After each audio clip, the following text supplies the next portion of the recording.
Assalamualaikum warahmatullahi wabarakatuh. Perkenalkan, nama saya Andika Olivia Ramadhani, NIM G00230112, kelompok B3. Di sini yang pertama saya akan jelasin lapisan dinding abdomen anterior, yang bagian anterior. Yang pertama, kulit.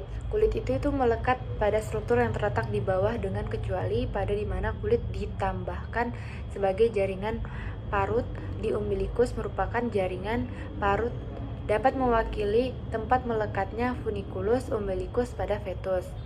Terus yang lapisan kedua, fascia superficialis atau fascia abdominalis anterolateral itu fascia superficialis dinding abdomen ini atau jaringan subkutan abdomen itu memiliki lapisan yang berbeda antara lapisan di atas umbilikus dan di bawah umbilikus. Yang di superior umbilicus atau di fascia superficialis hanya terdiri dari jaringan subkutan yang tepat konsisten dengan lapisannya. Sedangkan yang di inferior dari umbilicus pada bagian terdalam jaringan subkutan diperkuat oleh banyaknya serat elastis dan kolagen sehingga memiliki dua lapisan, yaitu fascia Camper atau fascia Scarpa. Pada pria, fascia superficialis ini berlanjut di atas penis dan setelah lemaknya hilang dan menyatu dengan lapisan profundus fascia superficialis, dan dia berlanjut ke dalam skrotum dengan membentuk lapisan fascia khusus yang berisi sabut-sabut otot polos atau fascia dartos. Terus kalau pada wanita, lapisan superficialis ini tetap mengandung lemak dan merupakan komponen labium majus dan pudenda.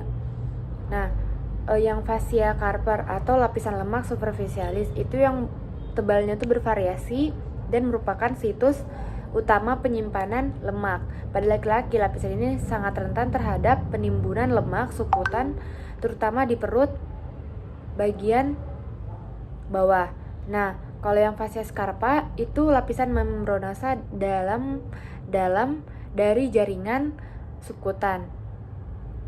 Nah, yang ini jaringan membranosa yang cukup tipis dengan berisi sedikit atau tanpa lemak. Di inferior, lapisan ini berlanjut atau di paha atau regio femoralis. Namun, tepat di bawah ligamentum inguinalis, lapisan ini menyatu dengan fascia profunda regio femoralis atau fascia lata. Lapisan ketiga, fascia profunda, itu merupakan lapisan tipis jaringan ikat yang menutupi muskulus dan terletak tepat di sebelah fascia Scarpa. Nah, masing-masingnya itu terdiri dari sabut dimulai dari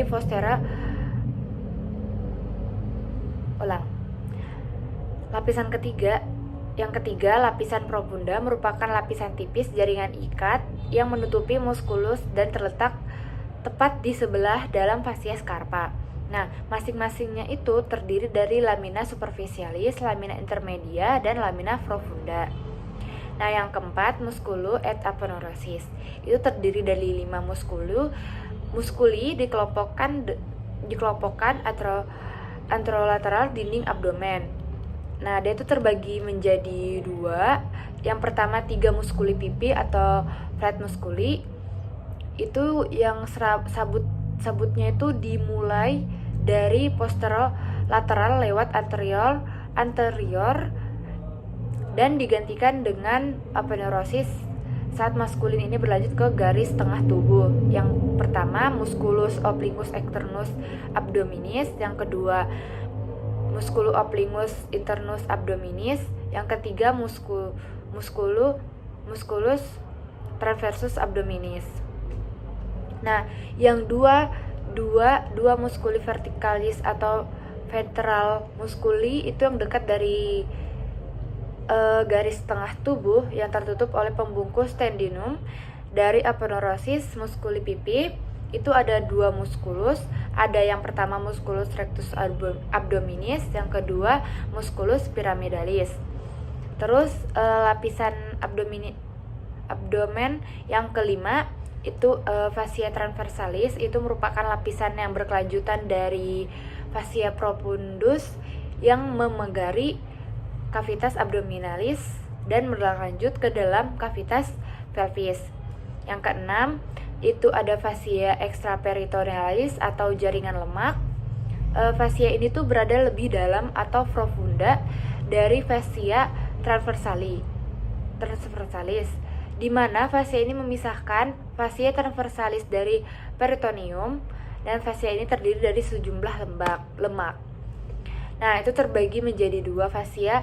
Yang pertama, fascia yang ke arah anterior, itu di anterior tubuh, itu juga disebut dengan retroperitoneal. Sedangkan yang ke arah posterior tubuh itu disebut dengan retroperitoneal. Yang ketujuh, lapisan peritoneal parietale adalah lapisan tipis atau licin membranosa yang melapisi bagian dalam dinding abdomen dan membungkus sebagian atau seluruh viscera abdomen. Nah, itu terbagi menjadi dua. Yang pertama, peritoneum parietale atau lapisan yang melapisi bagian dalam dinding abdomen dan menjadi bagian dari dinding abdomen. Sedangkan yang peritoneum viscerale itu adalah lapisan yang peritoneum yang melapisi langsung permukaan organ viscera abdominis, baik sebagian permukaan organ atau disebut juga retroperitoneal maupun seluruh permukaan organ atau disebut juga organ intraperitoneal.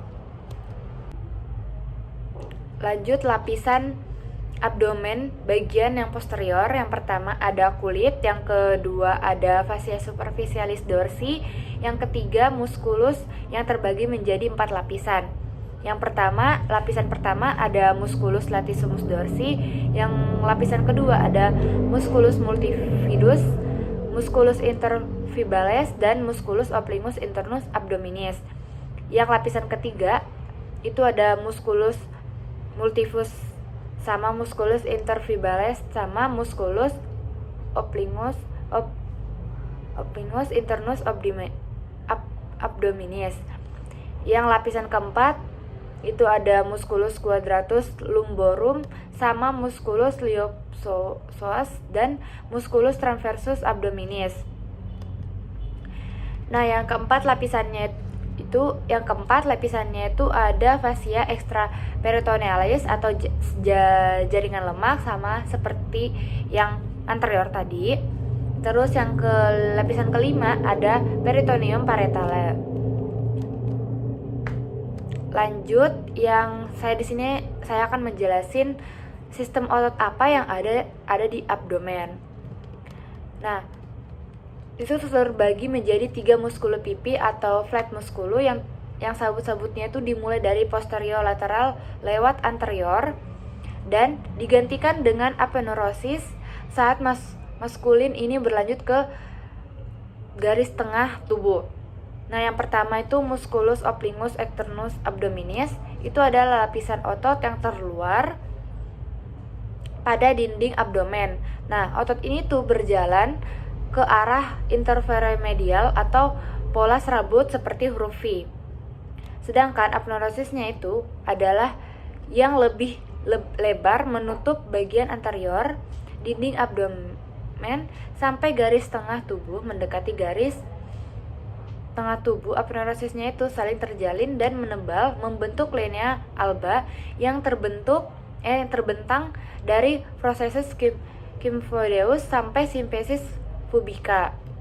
Nah, yang kedua itu ada musculus obliquus internus abdominis, itu adalah lapisan yang berada di lebih profunda dari musculus obliquus internus abdominis, lapisan otot kedua dari lapisan pet muskulu yang berjalan ke arah supromedial.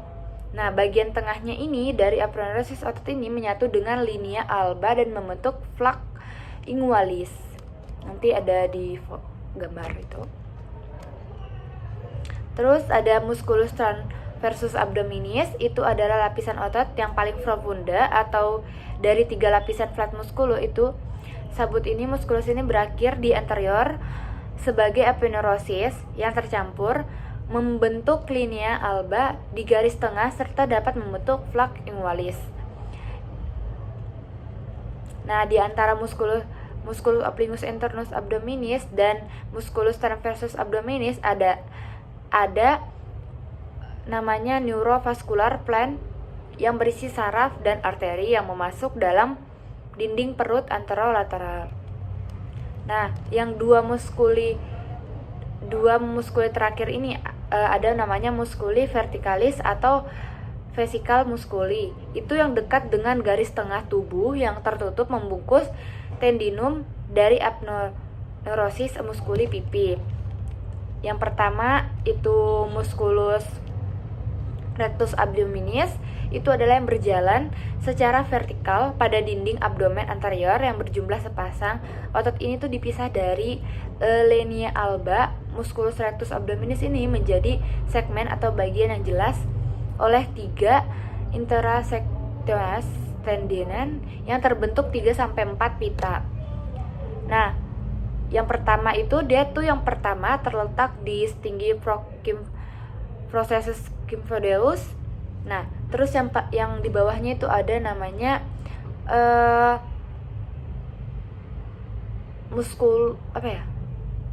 Yang kedua itu yang kedua itu terletak setinggi umbilicalis. Nah, tengah-tengahnya itu namanya yang terletak di antara keduanya. Jadi itu di sini processus kymphodeus. Nah, di sini umbilicus. Jadi itu ada 3 pita, kayak ada 3 kotak-kotak gitulah. Nah, otot ini tuh dibungkus oleh vagina musculi recti abdominis yang dibentuk oleh aponeurosis dari musculus obliquus internus abdominis. Nah, musculus obliquus internus abdominis ini dan musculus internus abdominis. Nah, lanjut lapisan kedua namanya itu musculus pyramidalis, itu yang terletak di triangular dan sangat kecil. Nah, otot ini tuh tidak selalu ada di semua orang. Otot ini tuh terletak di musculus rectus abdominis, dan otot ini tuh berada anterior rectus abdominis dan memiliki dasar di media linea alba, serta bersama dengan musculus rectus abdominis terdapat dalam vagina musculi recti abdominis. Aku akan jelasin tentang anatomi rectum proprium. Nah, rectum ini memiliki lipatan atau transversal, yaitu plica transversalis recti. Nah, 1-3 lipatan yang bisa diraba sekitar 6-7 cm di atas anus dinamakan collarus float atau plica transversa recti media. Nah, di bawah lipatan ini rektum itu meluas ke ampulla recti. Nah, linea anorectalis ini membentuk transisi menjadi kanalis analis yang menyebabkan lipatannya dari transversi menjadi longitudinal.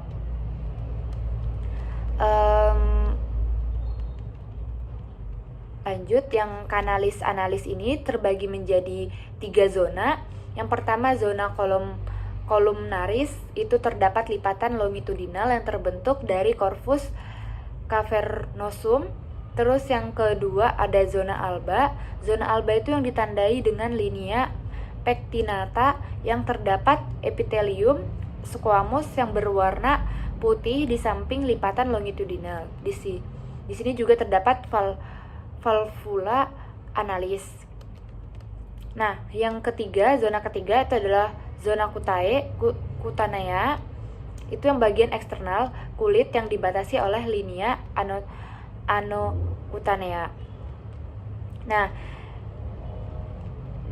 di sini tuh ada 4 musculus juga. Yang pertama musculus stricture ani internus, itu otot polos. Yang kedua musculus sphincter ani externus, itu otot skelet. Yang ketiga musculus corrugator ani, itu otot polos. Sama yang keempat musculus puberorectalis, itu otot skelet. Nah, pada permukaan ini akan ditemukan yang pertama itu ada columna rectalis, itu lipatan tunika mukosa yang karena adanya anatomase anteri dan vena yang berasal dari cabang vas inframuskular isi arteri retalis superior. Nah, yang kedua itu namanya valvulae analis, itu adalah lipatan mukosa yang menghubungkan dua kolumna pada bagian kaudal. Yang ketiga sinus rectalis, itu adalah cekungan antara valvulae analis. Terus arteri rektum ini dan analis itu disuplai oleh 3 arteri. Yang pertama, arteri rectalis superior, itu yang berasal dari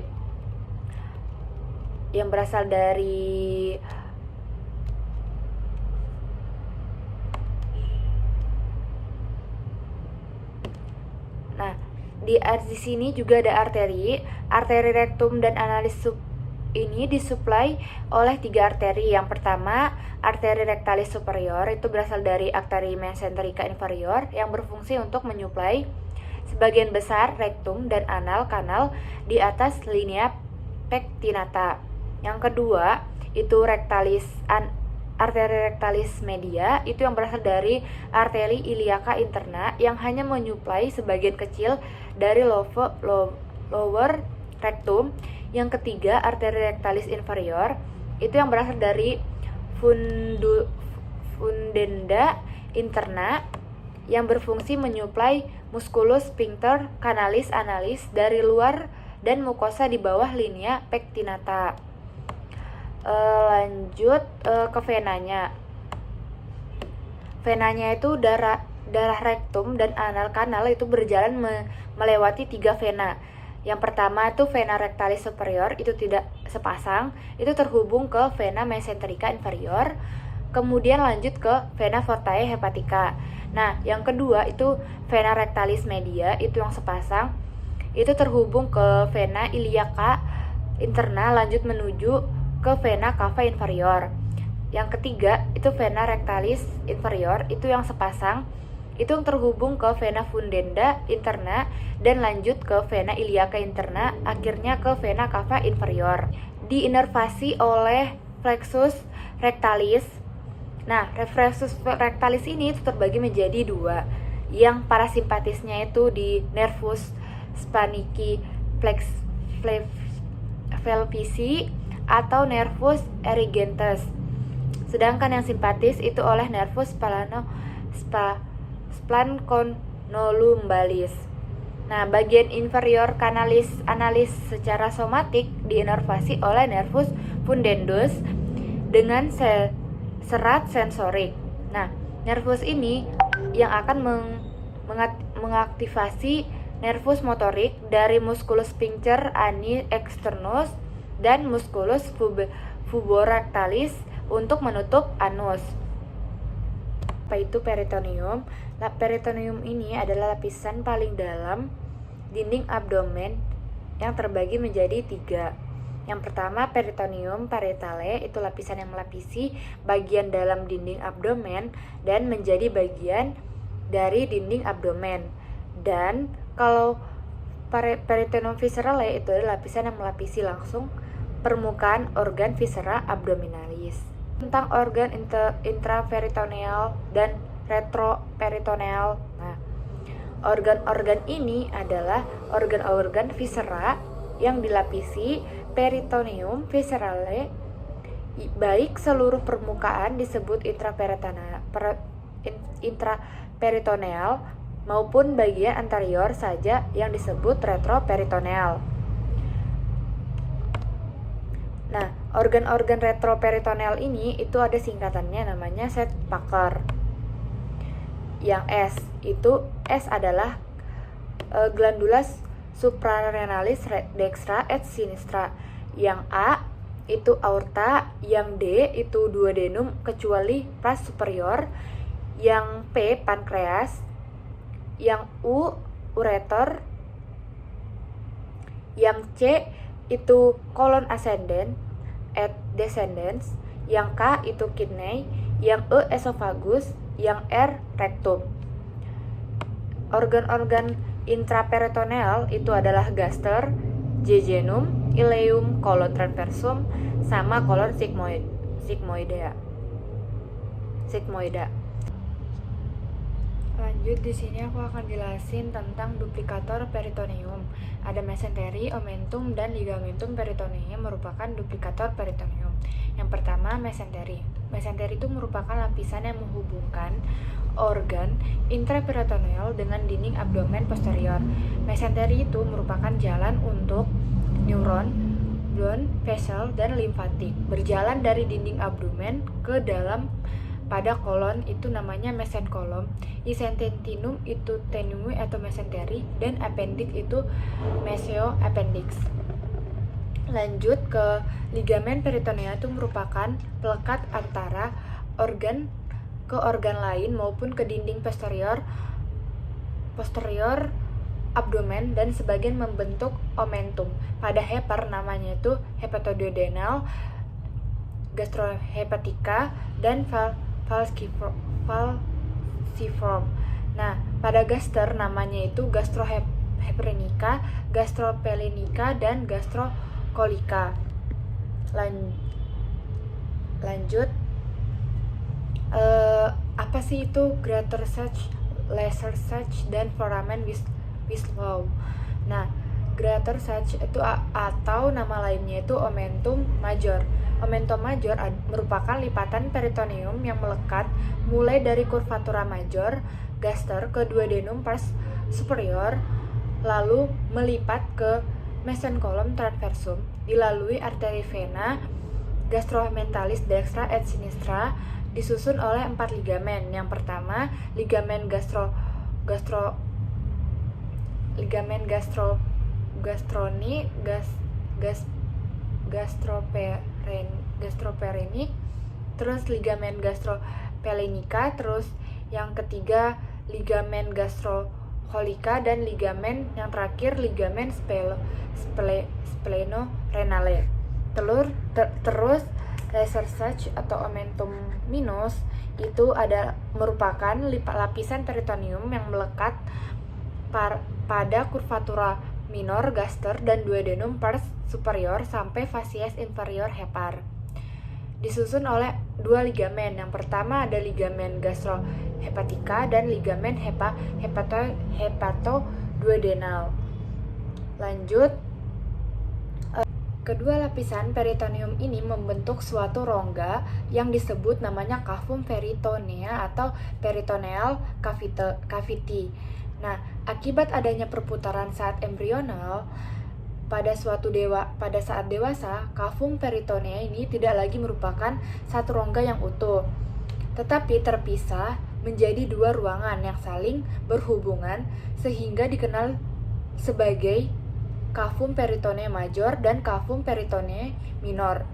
Kedua cavum ini berhubungan melalui suatu lubang yang disebut juga foramen epiploica Wislowi. Nah, segitu aja pembahasan dari saya. Mohon maaf bila ada kata yang salah dari penyebutan. Saya akhiri. Waalaikumsalam warahmatullahi wabarakatuh.